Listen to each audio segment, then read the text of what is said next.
6 starts now. Well, good evening to you and welcome to ABC4 News at 6. I'm Brian McElhatton. It's a privilege to have you with us on this Monday evening. And our top story for you now, a man sentenced to death for killing his girlfriend's mother is asking the Utah Board of Pardons and Parole to spare his life.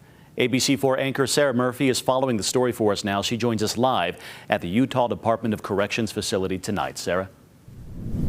Hey there, Brian. Taberon Honie is scheduled to die by lethal injection next month. Today, less than 20 days away from that scheduled execution, he's asking the board to spare him of the death penalty. I've shown that I can exist in prison.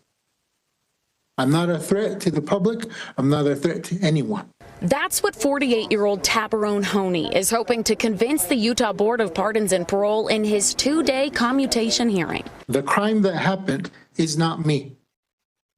It's something I did, but it's not me. Honie is sentenced to death by lethal injection for killing his girlfriend's mother over 2 decades ago. You may be seated. Now, less than 3 weeks away from his scheduled execution date, he's asking the board to spare him.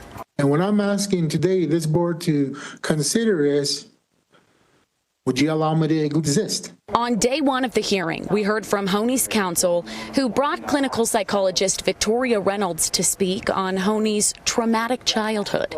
Another thing that stood out to me about his parents being absent from the home and drinking is the worry it caused. The board also heard briefly from Honie's daughter as well as his mother. She pleaded with them to reconsider her son's future. Is it not enough suffering that I have to endure yet my son be taken? The hearing ended with final words from Honie and an apology. It took me a long time to finally grow, to mature, to see the magnitude of the crime I've committed. And like I said, I apologize that it fell into you guys' lap to decide this. Honie's execution at this point is scheduled for August 8th. Now, this would be the first time we've seen an execution here in Utah in 14 years. And before this week, that's the last time we saw a commutation hearing here in Utah as well. Tomorrow is we're expecting to see day 2 of this week's commutation hearing. We plan to hear from victim representatives as well as the closing arguments. We'll be following along on those for you right here.